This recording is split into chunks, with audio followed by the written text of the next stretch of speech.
Good morning, everyone, and I hope you and your families had a great Thanksgiving. I know they were scaled down a bit, but whether you're able to be together with your family members or close friends, or you did Zoom and air hugs, it's good to be with family, and hopefully soon we'll have more and more time to spend with family and dear friends. You know, with that, we can't change the past, but we can choose how we move forward. I think it's extremely important, once again, to all the viewing and listening audience, to pay heed to the advice that is given here, especially from the specialists in the medical professions, Dr. Kerouac and Dr. Roos, Helen Carlton Harris. Dr. Roos, unfortunately, will be unable to attend today. Something has come up unexpected, and I will be reading a statement update coming from Mercy Trinity Health. Dr. Kerouac is here, which I deeply appreciate, and he'll be speaking, obviously, and I know he'll have many updates and probably field a number of questions. I want to thank Patrick Leonardo, Director of Operations of AMR, for your continued efforts with Governor Baker's Stop the Spread. We appreciate that. Of course, it's always great to have the lovely young ladies of sign language. Thank you very, very much for being here. We appreciate that. So our total cases now have moved to 6,562 since this ordeal has started with confirmed COVID cases here in the city of Springfield. The week, and Commissioner Helen Carlton Harris will go more specifically in it, this past week, 675, I believe, which is an increase of either 35 to 40. Helen will go into that. Some clusters have formed, which we're dealing with. Senior meals, the home deliveries continue, which we're very appreciative of. Due to the weather, just to let you know, AMR is not testing today, am I correct, due to the weather at the Eastfield Mall, but they will continue to test. Helen will get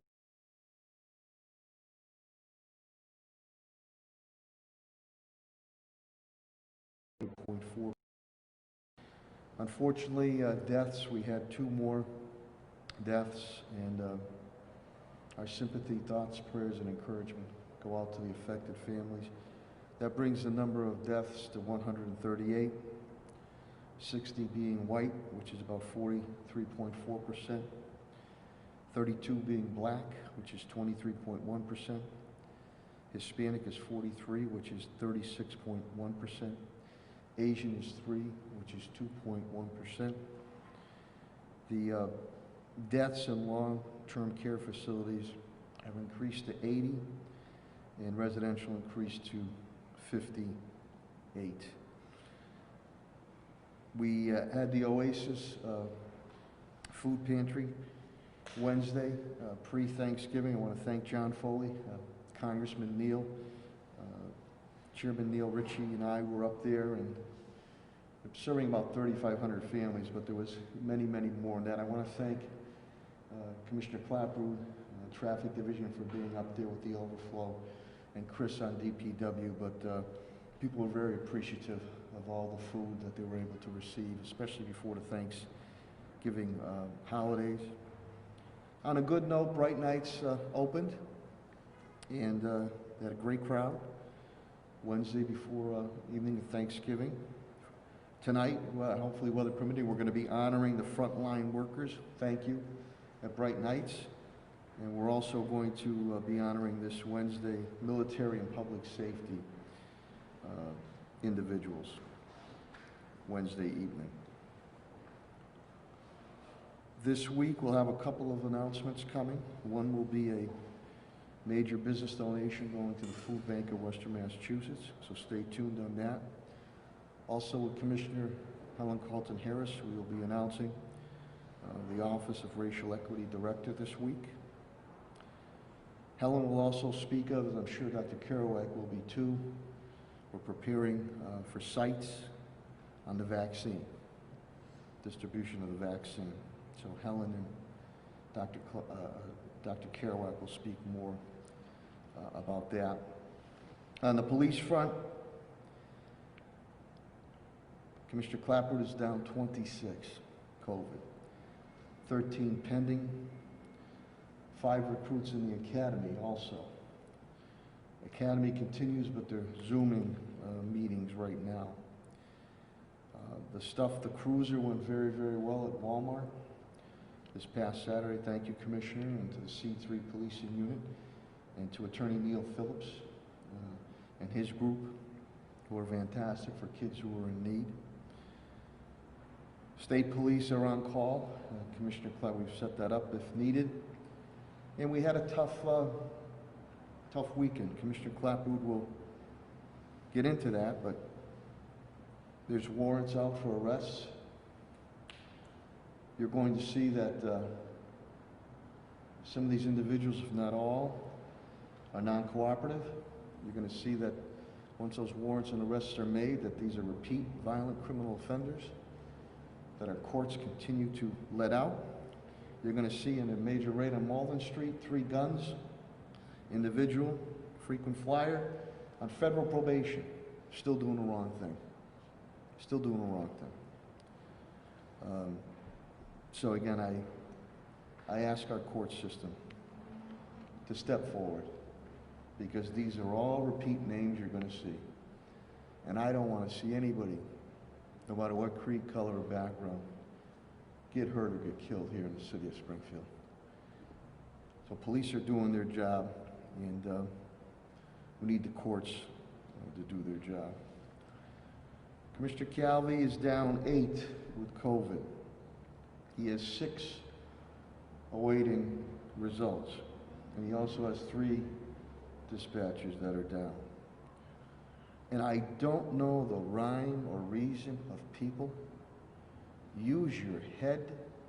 Stay away from the water shop's pond. Stay away from Lake Massasoy. What is wrong with you people? You tied up my firefighters for 4 hours. Thank God they saved that individual. I understand as he was chest deep in the mud there. What possesses you to walk in the middle of a waterway area? So please, for your own good, people, don't do it. And don't tie up my firefighters for 4 hours. Ridiculous. Superintendent Warwick indicates to me that we're well over the $4.5 million, 4.5 million meals served, and they put out pre-Thanksgiving nearly 89,000 meals, so students and families had their meals for the weekend. Working with Pat Sullivan and Helen Carlton Harris, the school retrofits ventilation continue to prepare us when and if we're able to get back our students and faculty and staff back into our schools. Town hall meeting, Focus Springfield, finally they're in transition. New area and equipment. I believe there'll be a town hall meeting. Superintendent Warwick indicates to me December 15th at 6 p.m., as we did before, to explain to the public and the students and the families how we're going to move forward and give them an update in the interaction. Winter sports has been delayed till January. Superintendent Warwick will speak to you on that. DPW Director Chris Signoli indicates to me that he is down 3 with COVID-19. Leaf pickup is behind. We appreciate your patience. I'm included also at my house. It's at about a week behind, and they're working on Thursday, Friday, today on it. We appreciate your patience, and your leaves will get picked up. A perfect storm here with the combination of COVID-19 and many more people doing their leaf cleanup and also the warm weather. We still are in need of snowplow drivers. The number is picked up, but we still need that. Director Signoli will also update you that they extended the construction season to next Friday. We're supposed to close this Friday, but the weather has stayed warm. On the finances, my CAFO, TJ Plan, indicates to me for FY21 we are down about $2 million. Since this COVID-19 ordeal has started, we're down about $6.9 million. Expenses total about $15.7 million that we've spent. That's a combination of deficit spending and grants. Again, we're going to do as we've done with other natural and man-made disasters, make sure that we're able to provide for our residents and our business community, and to date, $7.6 million in deficit spending has occurred. On facilities and parks, Director Sullivan indicates to me he is down 4 with COVID-19. He continues to stockpile COVID-19 supplies and PPEs, working with police and fire and Director Signoli and Helen Carlton-Harris. His team continues to retrofit all our buildings. They're currently doing electrical upgrades pertaining to the COVID-19 regulations. Sea Arena continues to be closed. Director Sullivan and Commissioner Helen Carlton-Harris will reevaluate December 7th, and we'll see where we stand with those numbers. On Echo Dev, Director Sheen is unable to be with us today. Deputy Director Brian Connors is here, and he will give an update. He brought up a good point. Small Business Saturday was Saturday. I happened to be at 16 Acres Gardens to give them some business, but we're going to look to see, and Brian will get into that, to try to expand it to the whole month. Our small businesses are hurting, and they need help. Brian will speak about the quarterly report to the HUD on CARES Acting Fund. As we said before about the technical workforce training that we're putting together for our businesses, dealing with the accounting firms to prepare them for PPPs, to help those small nonprofits and churches. We're also doing technical assistance. An RFP will be going out. We're getting ready, being prepared. We're very hopeful another stimulus plan will come across. I've spoken to Congressman Neal. I know with incoming President-elect Biden that we're hopeful that a stimulus program will come forth. And as I stated a couple of weeks ago, we continue to work with Commissioner Helen Carlton-Harris and Echo Dev as we're going to move forward on health-based centers for black and brown neighborhoods that have been disproportionately impacted by this virus. Brian will get more into that. On the legal, HR, and labor update, Attorney Labor Director and HR Director Bill Mahoney indicates to me on unemployment, Massachusetts is at 6.9%. The United States is at 6.9%. Though our number is high in Springfield, it is down. We're at 11.9% compared to 16.4% on the last reporting period.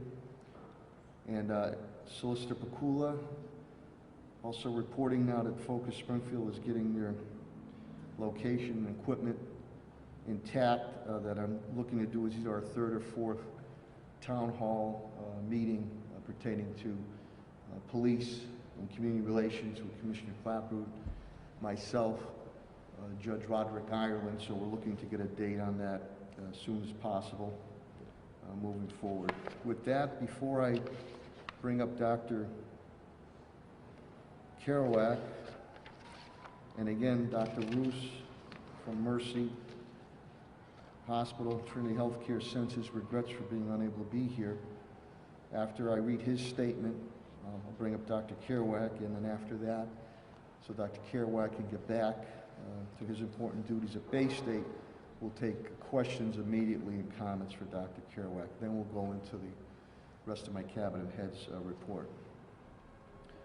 From us at Mercy Medical Center, we hope that everyone enjoyed a safe and healthy Thanksgiving. Even in a year marred by this unforeseen and tragic COVID pandemic, there remains so much to be thankful for, including the dedication and courage of our local healthcare professionals and the countless frontline workers who have kept our businesses and operations open. And to all of you who continue to follow advice and keep yourself and others safe. Now, he wrote this, I didn't. We also owe a significant debt of gratitude to Mayor Sarno and his team, including Commissioner Helen Carlton-Harris, for their continued leadership and focus on an appropriate public health informed yet balanced response for our community. As a country, we are in the midst of a very perilous phase of this pandemic. We need to pull together perhaps more than ever before. There were over 4 million new infections in the month of November alone, writes Dr. Roos. The number of hospitalizations continues to rise. There is widespread concern that travel and gatherings over the Thanksgiving week could see another rise in cases in communities across the country. Dr. Roos writes at Mercy Medical Center, fortunately this past week was very similar to the week prior in terms of hospitalization cases. As of this morning, we have 18 patients hospitalized with COVID, with 4 in intensive care unit. But the severity of the illness shows that we are still seeing very sick people with this virus. We are also seeing more and more patients coming to our emergency department and outpatient areas for testing with symptoms. And clusters, as I mentioned earlier with Commissioner Carlton-Harris, of infections in long-term care facilities, both of which contributed to a major jump in our testing positivity rate to 12% this week. Dr. Roos writes, bolded, this represents 300 positive tests in just 1 week for the first time since April.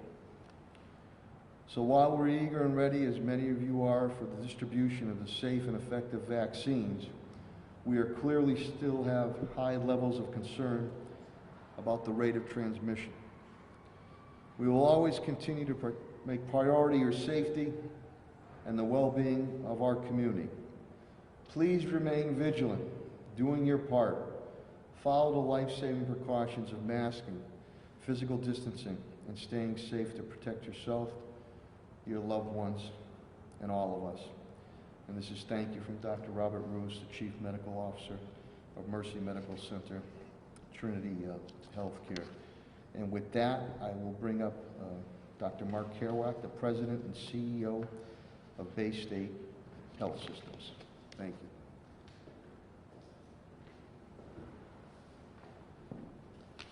Good morning, everybody, and I hope you all had a happy Thanksgiving. Mr. Mayor, thank you as always for this opportunity. Thank you for your leadership during the crisis and for the cooperation of your whole team. As Dr. Roos indicated, COVID-19 continues to spread rapidly at rates not seen before during the pandemic. We're now at 62 million cases across the world, 1.45 million deaths. The United States has surpassed 13 million cases with over 150,000 new cases per day. There are currently 266,000 deaths with over 2,000 deaths per day. We're nearing the April record of 2,700 deaths per day. So this is not just about a mild illness anymore, as if it ever were. Many hospitals in the Midwest and Plains states are at or over capacity.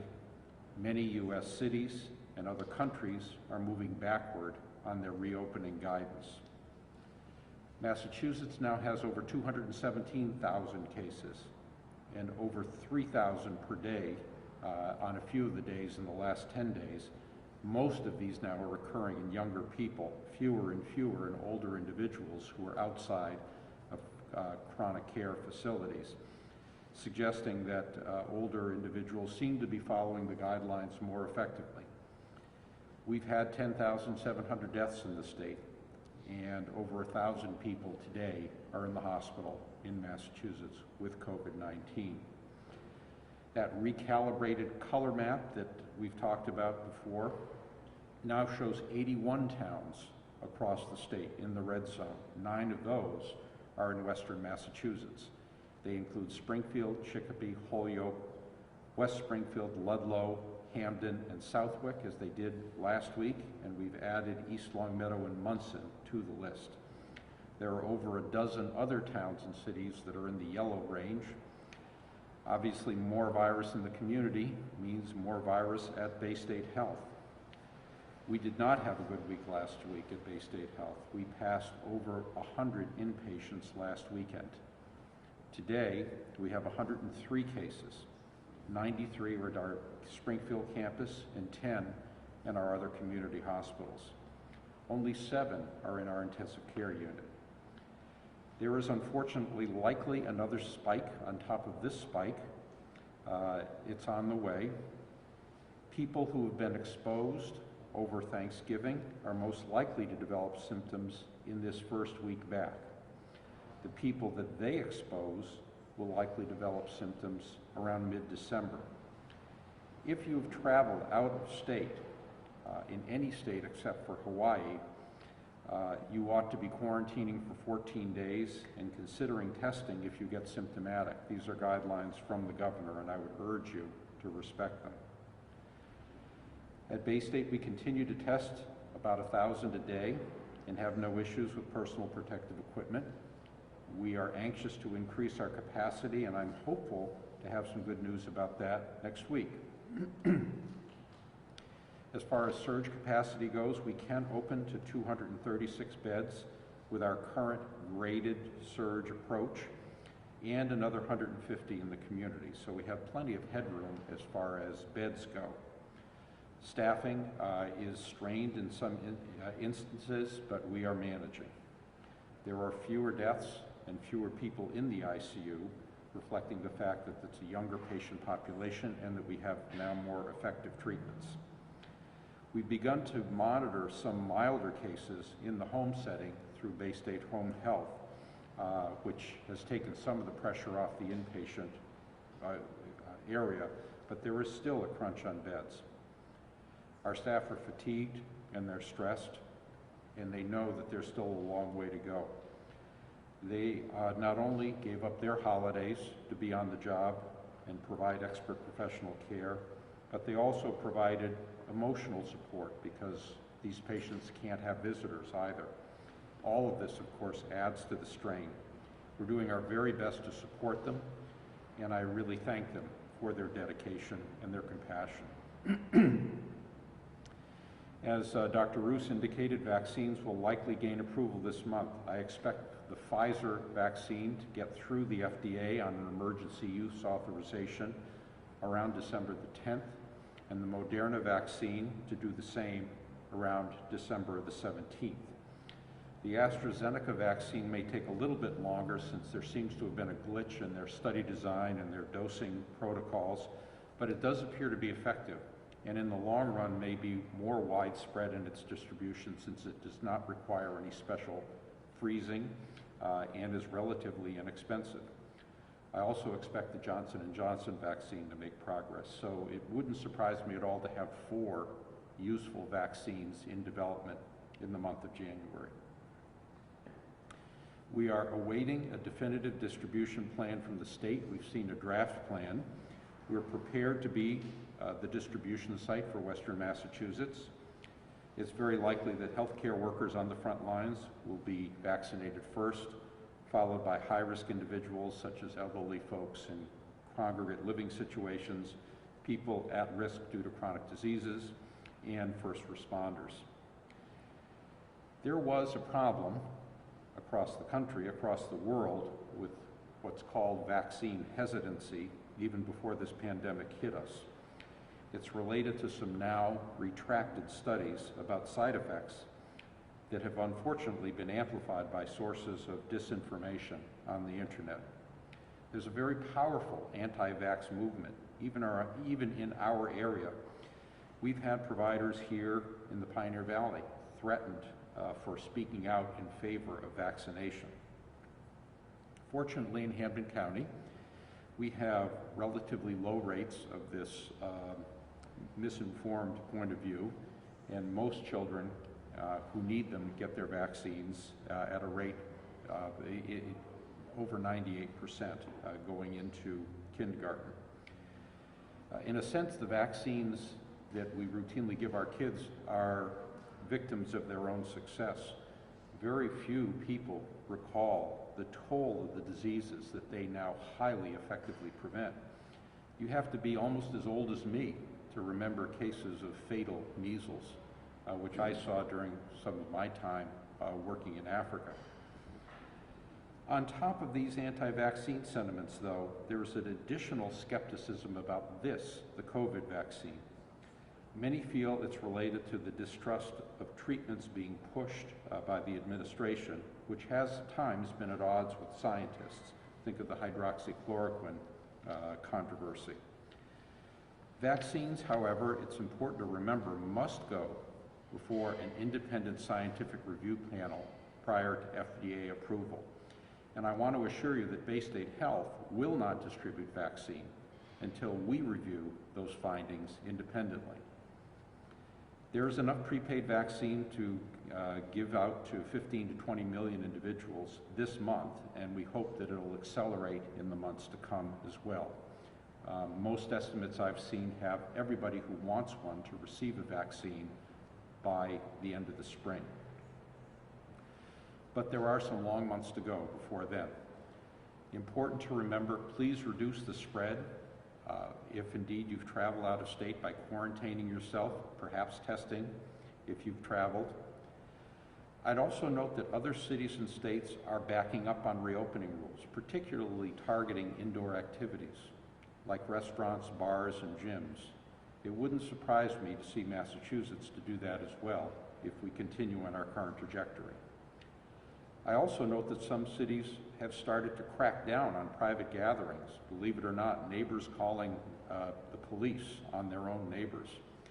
I personally am hopeful we can avoid that in our community by everyone exercising good judgment to not put at risk your friends and your family. I also continue to hope we can open schools soon. Despite rising cases, many school districts have been able to open successfully using protocols of the sort that Superintendent Warwick has put forward. The effects of completely remote schooling on learning and mental health for children are real and must be weighed against the manageable risk of reopening. Until vaccines are available broadly, please remember what the head of the CDC himself said, that a mask, along with other precautions like distancing and hand washing, is as effective as a vaccine. Mr. Mayor, I thank you, as always, for giving me this opportunity, and I'd be happy to answer any questions. Any questions or comments from the media? Audrey Russo, Mr. Massasoy, please. I wanted to ask, because you mentioned the vaccine hesitancy, there have been a couple of proposals that the federal government should pay people to get the vaccine, and I was wondering if you, in your experience with infectious disease, have ever seen this to be an effective strategy for vaccinating the public as a whole? I think offering, the question is, there have been some proposals to pay people to get vaccine, and would this be effective? Certainly for other kinds of medical treatments, financial incentives have increased the uptake of these sorts of treatments. So it may well be effective. I'm not sure that it necessarily would be more effective than the actual inducement for being safe from the infection itself. Very well. Yeah. You mentioned the possibility that Massachusetts as a whole might be sliding back. Do you have any inside information about that? You are on the governor's reopening committee, so are you basing that on actual information or just the perception of the way things are going? The question is if I had any inside information about changes in reopening guidelines. The answer to that is no. I've not heard of any particular decisions in that regard, but as I say, given the trajectory we're going on, it would not surprise me if we followed other areas, either countries or urban areas, in pulling back. And you earlier in the year, when there was a lot of talk of things going on with the social justice protests and elsewhere, you said that Bay State was doing its own assessment of how it's reaching out and providing care equitably. I was wondering if you had any update on how that's going, specifically, including what are you seeing as the people who are being hospitalized, and are these people that are reflective of higher risk populations, or you're the service you're providing more broadly in the middle of this pandemic? It's certainly known across the country that there is a higher attack rate among many minority groups, people of communities of color, partly because of a higher burden of chronic disease, and partly because many of them work in jobs for which there's no paid time off, or for which you can't work at home. There's also a death rate that's roughly twice that, again, because of the chronic conditions. There's nothing really genetic about that death rate. It's all, you can factor it out if you correct for the existence of these chronic conditions. We have seen the same disproportionate amount of disease burden as well as disease seriousness. Because of that, our accountable care organization that cares for about 40,000 of the poorest citizens of Springfield has been reaching out and providing supplies, equipment, including room dividers, air mattresses, disinfectant masks, etc., as well as education to help people protect themselves. In addition to which, we've been checking in on individuals we know to have these chronic diseases. We believe that's having an impact in keeping people safe, but we are in fact seeing what others in the rest of the country are seeing. All or 22?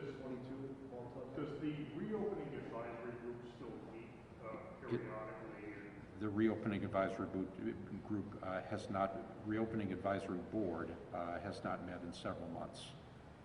But we are periodically informed of decisions to be made, but we're not meeting and advising. We had helped to devise the original schema of the staged approach as well as the measures to be used between the approaches, but there have been many specialized subgroups since then. For example, the group around higher education that have been crafting more specific guidelines. And I continue to be involved on weekly calls with Secretary Sutters, and Nancy Schindel-Falek, the president of Bay State Medical Center, is involved with multiple calls during the week with the governor and his task force. Are there any specific metrics that have been identified that would trigger a step back in the phased reopening? Well, the metrics that we look at, that we pay very close attention to, are the ones that are given in the daily scoreboard, and they look at the overall hospitalization rates, test positivity rates, overall active case burden. These are all heading in an alarming direction. About the... I'll get to you in a minute, Audrey. My last one. You said you were in 103 cases currently at Bay State. What was the last time you were above that figure, do you know, roughly? It would have been probably late April. It's been a long time. We had gotten as low as 8 in early September, then peaked up to about 30 to 40 toward the beginning of November, end of October, and so it's really moved up quickly since then. Yeah. Audrey, you had another? Have you gotten in those weekly phone calls with Secretary Sutter? Have you gotten a sense as to when you might know more about vaccine distribution plans? They know we're working with the one that they released back in, I think, October or September. Obviously, it's been a little while since that happened. Do you know when you might know more about their updated plan? I'm expecting it's going to be coming soon, within a week to 10 days, in terms of really having a sense of which vaccines going to which places, who's going to be distributed, what exactly the rules are. The state has a reasonably detailed preliminary plan that had been approved by the federal government, and so I suspect they'll simply be tweaking that and getting final approval on that.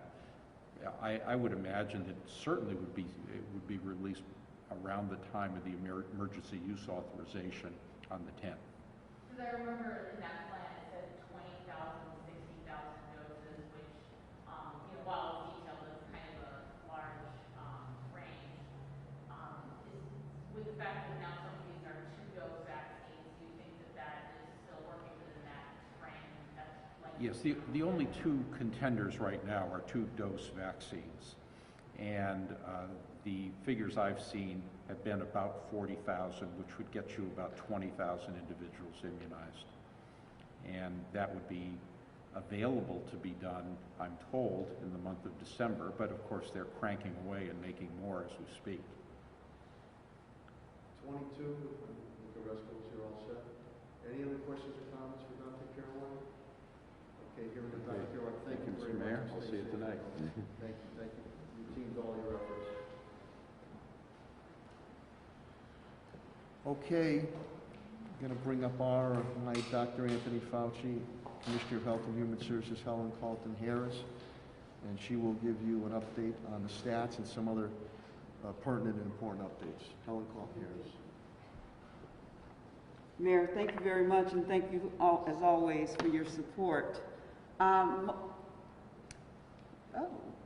Good morning. Most of the information that I'm going to give, some of the data has been given by Dr. Kerouac, so I will not repeat it. In Hampden County, there are 15,775 positive cases. The deaths in Hampden County are 907. The city of Springfield, as the mayor said, has 138 deaths, and our total cases are 6,562. The average age of hospitalizations in the Commonwealth right now is 65. If you recall, when I stood here a week ago, I said it was 66, which means that the average age is going down as far as hospitalizations are concerned. The average age of death in the Commonwealth is 81 years old, and Springfield has a very high positivity rate at 8.14%. The state positivity rate is 3.57%. Going to our dashboard, you can see the week of November 8th, there were 697 cases. We reduced the cases that following week by 65 to 632, and we have added 43 cases. Last week, we are at 675. The daily average, and I am on board number 1, and I'm looking at Sunday through Saturday's numbers. And you can see that on Wednesday, November the 25th, there were 165 cases, the highest we have ever had in the history of keeping data since COVID began. My hope around that 165 is that it reflected individuals who went to get tested before traveling for Thanksgiving or before going to visit relatives for Thanksgiving. So when I look at that 165, I'm hopeful that, that there were infections that were prevented because individuals got their positive tests and acted accordingly. But that was a high day, the highest day that we have experienced. Looking at board number 1 again, the 3-week average, you can see what we had each week as far as our numbers are concerned, and then the COVID cases by age group. The age group that appears to have the highest number again is the 21 to 30, which is 127 cases, 11 through 20, 98 cases, and 0 to 10, 72 cases, and we're just talking about this past week. Looking at the donut or the round case numbers, as you can see, 73% are under the age of 50. Last week, that was 79%. So what does that mean? We have added 6% of our cases in the 51 and older age group. Why is that important? Again, those are the individuals that will probably wind up hospitalized. If you think about the fact that 65 is the average age, there we've added 6% in the higher age group, which in my estimation, and I think anyone else's, that is not good. If you think about the fact that people who listened to me 1 week ago today are potentially hospitalized right now.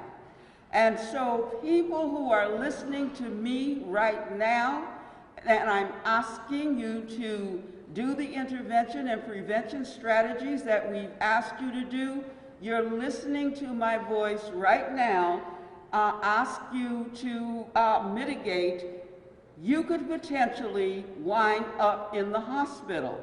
Young people, If you are not doing the prevention measures, you could infect an older individual in your life and they could wind up hospitalized. I'm very concerned when I see the shift to the older age group because that means that there could potentially be hospitalizations, and even worse, people will die. Want to look at the confirmed cases by zip code, and again, the zip codes just represent the numbers of cases that we have in particular areas in the city of Springfield. They are based in population, and the population percentages you can see over on its board number 2. That pie chart represents the percentage of cases. I'm not going to go over all of the cases, but what I'd like to do right now is have you look at the map that is on the floor. Why is that important? So when we talk about the number of cases in the zip code, we're talking broadly. But if you look at the map, you can see the clusters. This is 1 week. Where you see the red dots clustered together, that means that those cases are in close proximity to each other. And then you'll look in that same zip code and see areas where you're not seeing red dots, and so that would mean that those are isolated cases. But we are following clusters. We have a cluster that we're following in organization and an organization in long-term care facilities. And so we're doing the best we can to make sure that we are in touch with individuals and doing that necessary contact tracing. We are working with our long-term care facilities as well as organizations who reach out to us. We do have information pamphlets, flyers. If you need information to pass out, please call the Department of Health and Human Services so that we can get you the information that you need, again, to make good decisions and to post in your organization or agency. Please come and get the necessary information. We also have the limited ability to give out face coverings, and so again, we would appreciate it if you need anything that will help us mitigate this virus. Please reach out to us. We are there, and we want to make sure that we're providing all of the support we can to our residents. The cases by race, 30% is unknown. Again, unknown is a category when there is no race put down and we cannot determine what that race is because it simply says unknown. That's 30% of the cases that we saw last week. 13% were Black or African American, 22% Latinx, 32% white. That, and we had 2% Asian and 1% American, Indian, Alaskan, Native. Travel orders. The entire United States, except Hawaii, are under travel orders for the Commonwealth of Massachusetts. So if you travel from any place and you're coming to Massachusetts, there is a 14-day quarantine or a negative test that is required. There is also a form that needs to be filled out so that we can make sure that you are complying with the travel orders. The curfew still exists under the governor's order. The agencies, organizations, restaurants, casinos, everyone must be closed by 9:30 in order for individuals to be indoors by 10. Stop the Spread continues, and we want to again thank AMR. They have tested 53,806 individuals. 24,126 of them are Springfield residents, and generally there have been 3,999 positives. We want to make sure that we are very much appreciative. Putnam is still being staffed by Transformative Care or Fallon. All of this is on our website. Please go to the city's website to find the times and hours. Right now, AMR, as the mayor said, is closed today because of the weather. The vaccine. So there is local board of health telephone calls about vaccine distribution. We don't anticipate, and that will be for general population. We do not anticipate that we will be doing that until sometime in April. But we will need to set up emergency dispensing sites. These are not new to local boards of health. We have drilled through our COOP plans, continuity of operation plans in the past in order to set up mass vaccination systems. And so we've been trained in that, and that's what will happen, working with our community partners and health centers to do vaccine distribution. What's going to be important for vaccine distribution is that individuals take the vaccine, that it gets into the arms of individuals. And as you've heard, there are individuals, organizations, and others who are trusted voices in the community. We are going to need you to help us make sure individuals are comfortable getting this vaccine. We know that there is, in some instances, distrust of vaccines, distrust of the medical community, based often on a previous experience.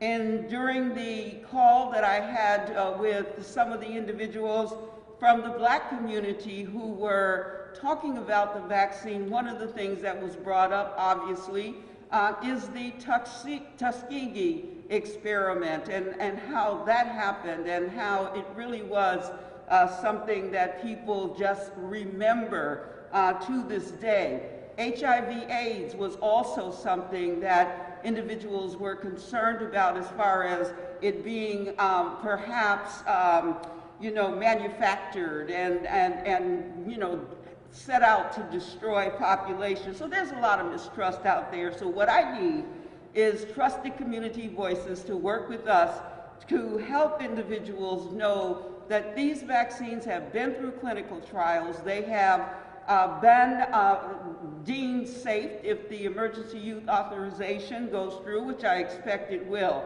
So we know that there have been past challenges around vaccine trust, and we're asking that we work together to make sure we are immunizing our population. This virus is deadly, and it's killing individuals, as we know, across the nation. And the only way we're going to mitigate is to be able to have an effective vaccine and do the non-pharmaceutical interventions we're asking you to do right now. Cover your face, wash your hands, socially distance, stay home if you're sick, and take care of each other. Despite our best efforts, we are still witnessing preventable deaths. I believe that if we adhere to the guidance, we would save lives, and individuals in our city are dying from this virus, and we need your help.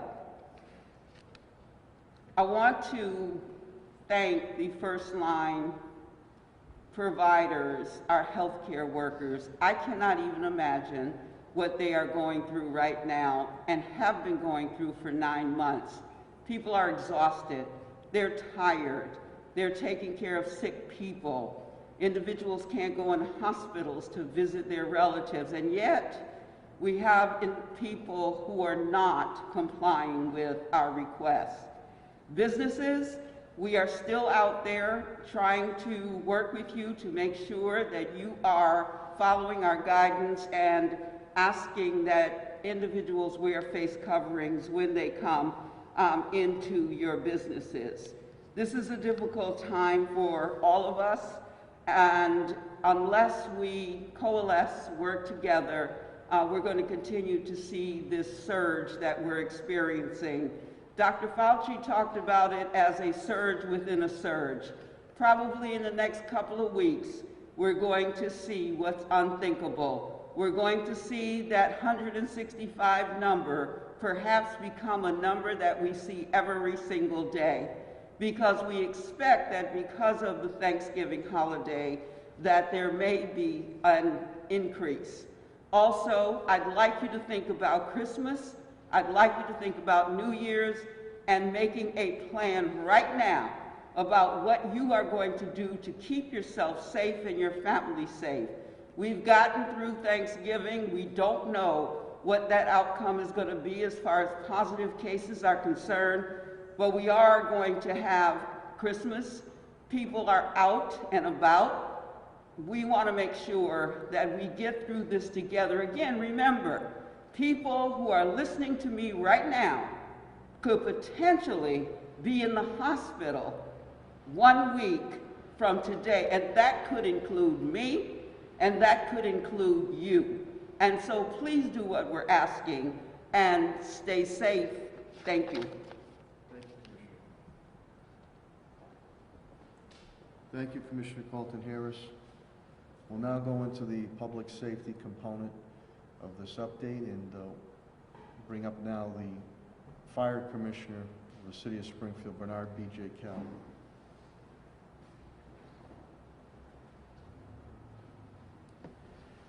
Thank you, Mayor. Good morning, everybody.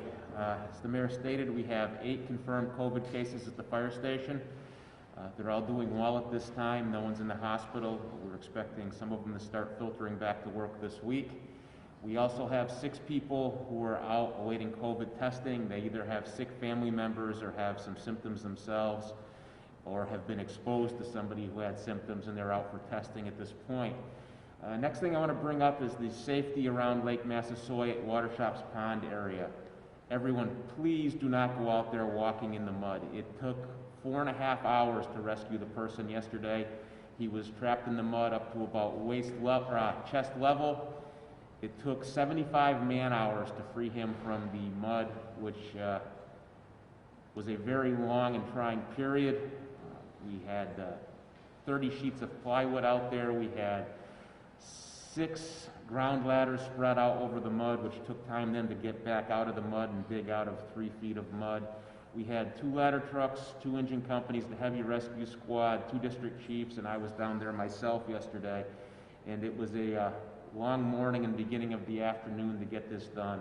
It's a huge safety problem. Fortunately, somebody saw this person stuck in the mud and called for help. If this had happened in the evening, when the visibility wasn't good, it would have taken us longer to get to him, and we probably wouldn't have had as good an outcome as we did have.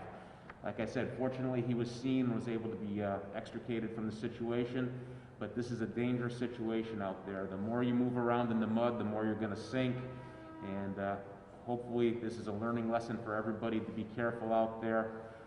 That's all I've got for today. Thank you very much.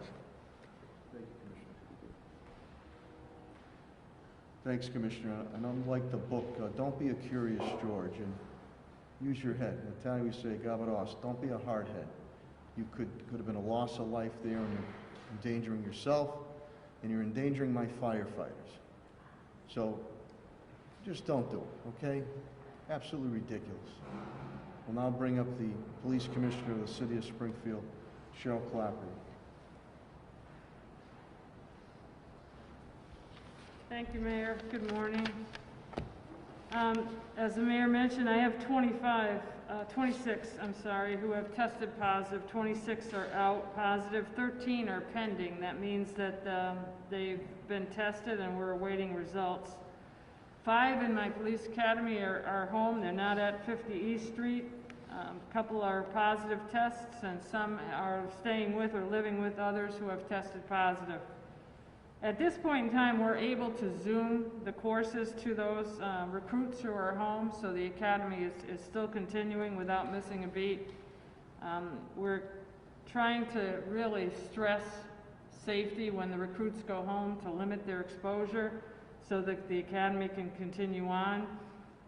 We need them out as soon as possible, so we're trying to keep going with everything except hands-on. There are portions of the police academy that require hands-on, the firearms training, the defensive tactics, etc. So the academy staff has done a wonderful job in scheduling those classes we can have early on so that they can be zoomed in, and so far we're not missing a beat. As the mayor mentioned also, it was a violent weekend over the city of Springfield, which is not unusual across the country. Firearms incidents are going up nationwide, and especially in large cities.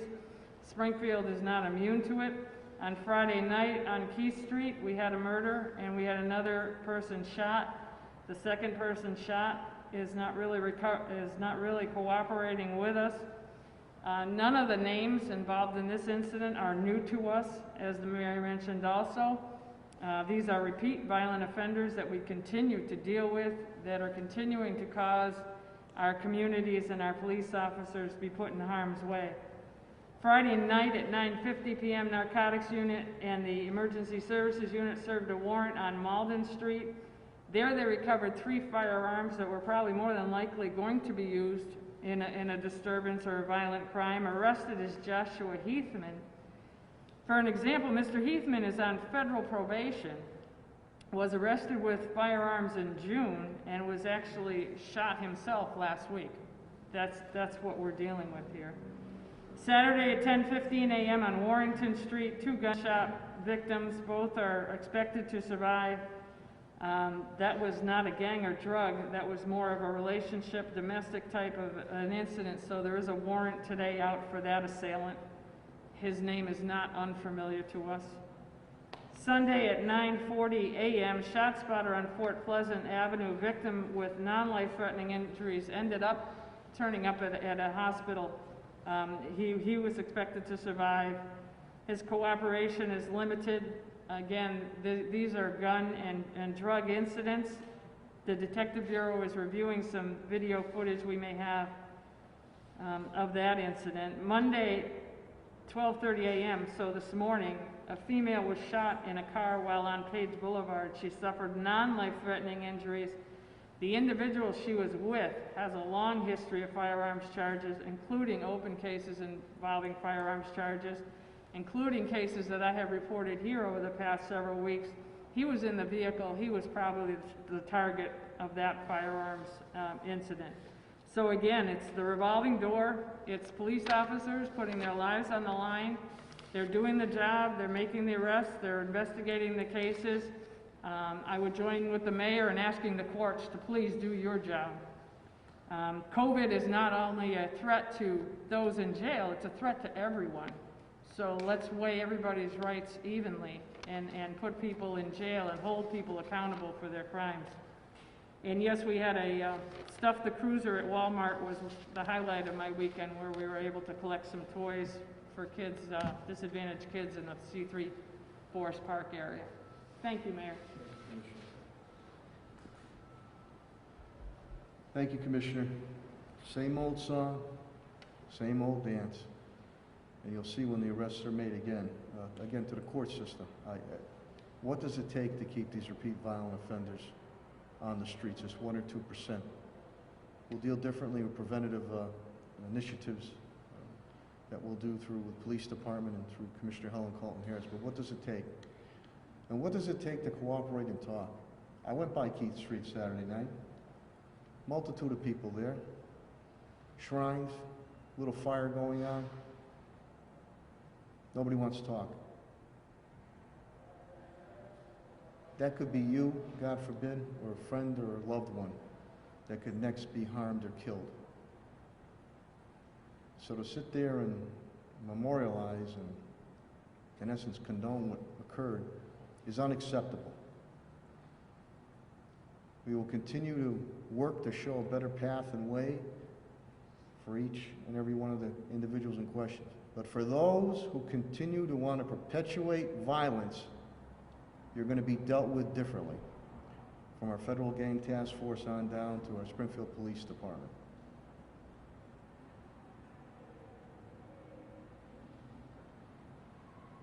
Very aggravating.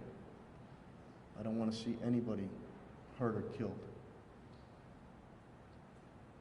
But please, when we bring them in, you need to keep these individuals held so they don't hurt anybody else or kill anybody else. With that, we'll go to DPW Director Chris Signoli, and he will give you his updates. Thank you.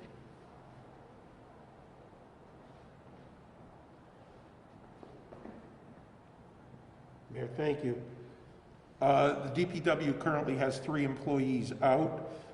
They have not tested positive. They are dealing with family members who have tested positive.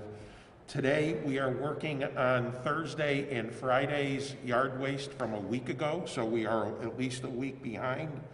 The volume out there is unprecedented, and by losing Thursday last week due to Thanksgiving, that also kind of pushed us back a little bit. We are right now at about 110 plows for our winter season. We need to be at 150, so we are still looking for entities and companies to sign up for plowing. The DPW has a number of positions open, mechanics, drivers, etc. Please visit the city's website for those openings and sign up for them, please.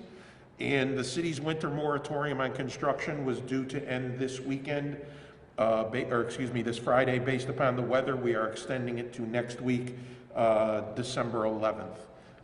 And that's the update from the DPW. Thank you, Mayor. Thank you, Chris.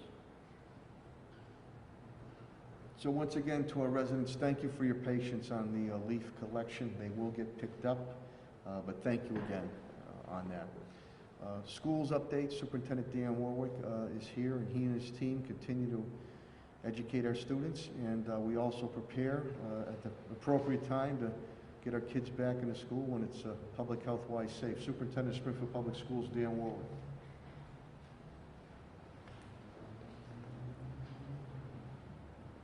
Thank you, Mayor. Good morning, everyone. We have an update on our meals program. Since schools closed down in March, we've delivered 4,527,234 meals to families. 88,929 this weekend. We delivered Wednesday with a pack out that carried families through today, actually. So that went really well, and that's been a great program for the city of Springfield. We're going to have a town hall meeting about possible school reopening modes. December 15th, the mayor talked to you about that. We're going to discuss how we're going to return to school and get input from the public. And last town hall meeting, I believe we had 7,000 people participate, and we worked it in 6 languages. And Focus Springfield has been a great partner and is going to assist us with that again, so we can get real significant community input on how we move forward.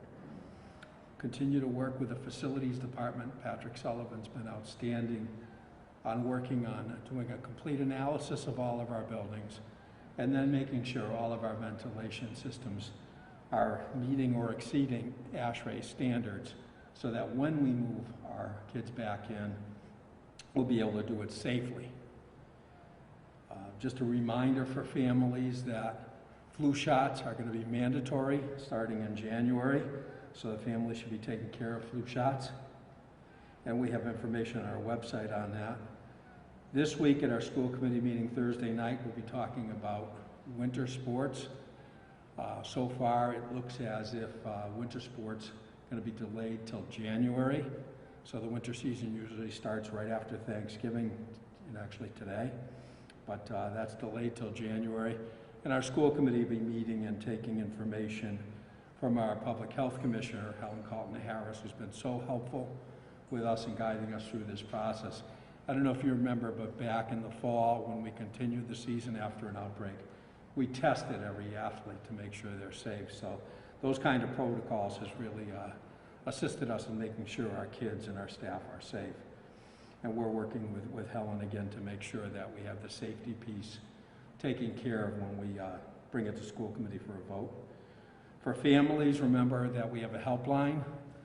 It's on our website. Anyone having difficulty with technology or internet connection, please use that helpline. We've talked before about Mcas tests. The commissioner is still waiting to make a decision on Mcas tests. Right now, it looks like they're going to still try to move forward. They haven't given us a determination whether we would be able to have students take the test remotely. The first group is going to be in January. That would be the retest, the 11th graders from last year. We'll give you more information on that. I do think when the new president takes office, the new Secretary of Education is likely to change that scenario, so more information forthcoming on that. Because the MCAS at this point just doesn't make a lot of sense in most people's view. And lastly, we've done a full recovery from our ransomware attack. We're still trying to ascertain if any information got out and deal with that accordingly. But all of our systems are back up and running. Thank you, Mayor. Thank you, Superintendent Warwick. And again, as he mentions about the flu shots, and Helen does, and Dr. Kerouac, please get your flu shots. I got mine a while ago. It's painless, no problem, and feel fine. And I'm sure the vaccine will operate the same way. And I think Helen has indicated the vaccines are much higher percentage than the flu shot as far as being able to deal with a situation on that. And as far as schools, Superintendent and I look forward to when we can, in a safe and public health way, get our students and staff and faculty back into the schools. But we'll continue to go above and beyond to make sure that we're ready to roll when it's the appropriate time. With that, he and his department are involved in a multitude of things to get our buildings and parks continue to be shipshape. As the Director of Facilities and Park Superintendent Patrick Sullivan.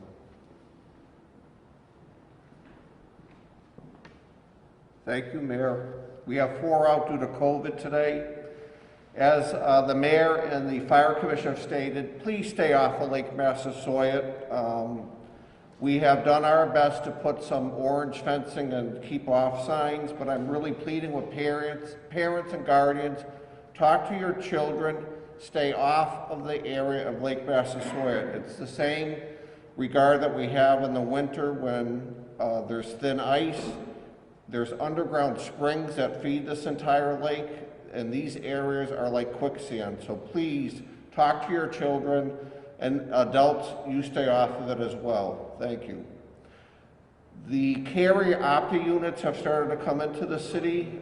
They've been delivered to Kensington and Brightwood schools. We are in the process of setting them up and balancing the electrical systems to operate these units. Police and fire have had the Opti units installed at their stations across the city.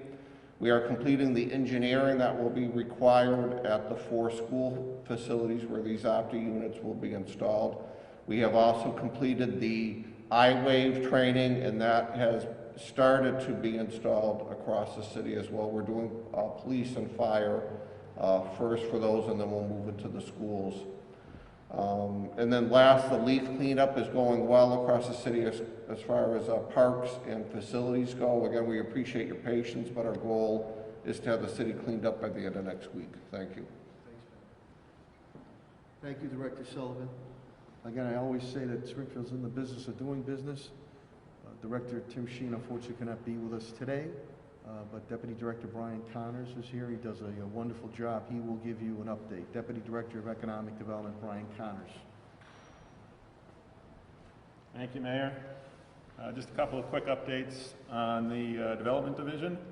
We are busy working on a quarterly report for HUD for the CARES Act funding to make sure we stay in compliance with that funding, and as we prepare for hopefully a new round of stimulus. We're working on a pair of RFPs right now. One is to provide technical assistances to those businesses that have been impacted by COVID for small business planning, and the other is for job training, which we think will be very important going into the new year. This one will be a $97,000 request for proposals for job training in the tech workforce training area. We're working with some accounting firms for future PPP applications. Indicated a gap for small nonprofits and churches in accessing that funding, so we're hopeful to assist those entities. Working with Commissioner Carlton Harris, the division is on neighborhood health centers for those neighborhoods, particularly communities of color, that have been most impacted by the virus. And as the mayor recently highlighted, this past Saturday was Small Business Saturday. We hope residents can look at the entire month as Small Business Month. This year, more than ever, our Springfield businesses are going to need support from the community. So those that are doing holiday shopping, try and think of a Springfield business and a purchase there as an investment in their future so that they'll be there next year when you want to go back and shop there. Thank you. Thank you, Deputy Director Connors. Thank you, Brian.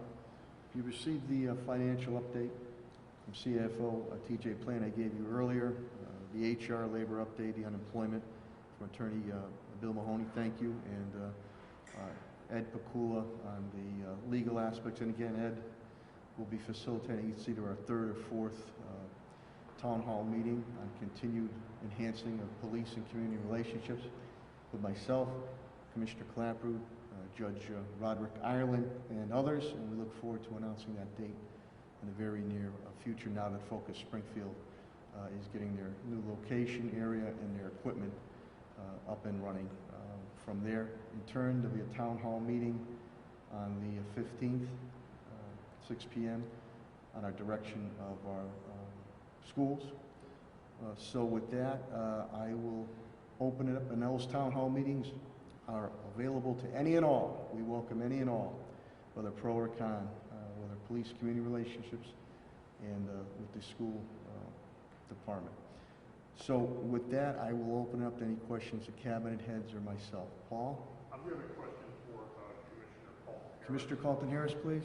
Harris, please. She was in the grandstands.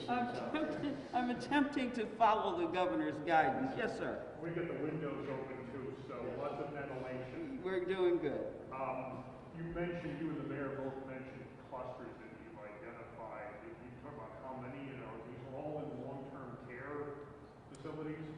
They are not in long-term care facilities. There are clusters within neighborhood groups. There are clusters within organizations that house individuals in the city of Springfield. So that could be a group home, it could be, so we're talking more about congregate facilities where individuals live, as well as neighborhoods. And are there any in long-term care facilities? There are. How many? There are, well, it depends on your determination of a cluster. And so a cluster in a long-term care facility, right now we are following 3. 3. And is it congregate home settings? 2. 2. Thank you. Okay. I have a question for Commissioner. Just a quick one. You mentioned it before that the city has training experience in mass vaccine distribution.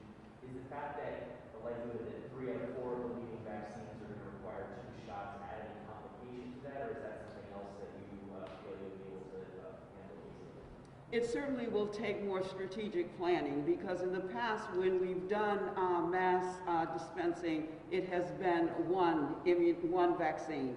And so there will be some planning, and I know that that will happen in conjunction with the State Department of Public Health. But locally, it will take some strategies around how to implement that. Any other questions or comments? Paul? Yeah. Question for Superintendent Warwick. Yes, Superintendent Warwick. Dan, please. He's very happy. Notre Dame's still undefeated in number 2. I know. They have one more game left, right? One more than the national championship walk-off win. Oh, okay. Yeah, All right. yeah. Is that a prediction? That's a prediction. Okay. The state last week announced a release data that showed that there's been a drop in enrollment pandemic started. What's the status of Springfield Public Schools as far as your enrollment? It's a serious situation, Paul. We dropped in enrollment just like all the other systems across the state. And like most of the other systems, the heaviest drop was pre-K and K. And for Springfield, it was over 600 total, and 500 plus were pre-K, K. So I think families decided to homeschool or to start later because of what was going on. We've been petitioning the commissioner not to use October 1st as the date to determine enrollment, which would be how we get our funding for next school year, to delay that because we enrolled a lot of students after October 1st. Normally October 1st is a real sensible date to draw that enrollment, but this year it clearly wasn't. For Springfield, it would be over a $10 million cut in funding if you look at the dollars per student, and that's like every school system in the Commonwealth. This has gone on statewide, so it'll be a serious situation if they don't delay that date that they draw the numbers from.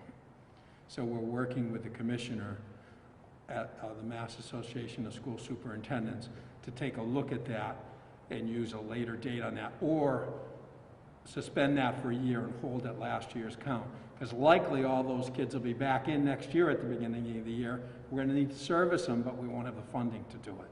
So it's a serious issue.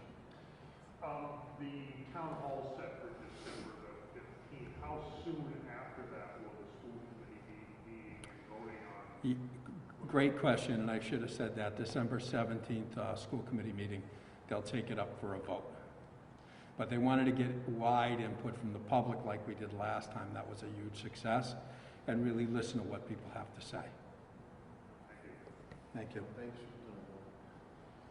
Any other questions or comments? Okay, hearing none as I opened, listen, we cannot change the past, but we can choose how we move forward. And that's why it's extremely important that you follow the information that is given here and from the medical professionals. Once again, I want to thank each and every one of you, listening and viewing public, the print public, for your patience, your cooperation, your collaboration as we move to defeat this COVID-19. I know it's been very difficult. It's even heightened more as we're in the holiday season, but you need to adhere to the advice. It was stated we would spike. We are spiking now. I want to thank my cabinet heads all the way down to rank and file who have been tested and true to a number of natural and man-made disasters.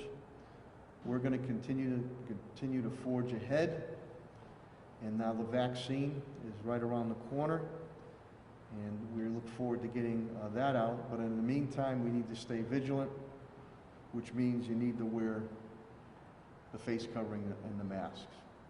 It's not going to kill you to wear one, as I've said, but it could kill you if you don't. And whether it's from Dr. Fauci on down, the Hellman, to Dr. Kerouac, the simple things, washing your hands, socially, physically distancing 6 feet. If you don't feel good, stay home. And for your loved ones, your family members, and your friends, if you have not been around those individuals during this surreal and challenging time, you can't be around them now. I know it's tough, but we're doing this so as we move into a much, much better 2021, you won't have to Zoom anymore. You won't have to give those air hugs anymore. You'll be able to get together. So with that, I wish you a good day and good health, and God bless. Thank you very much.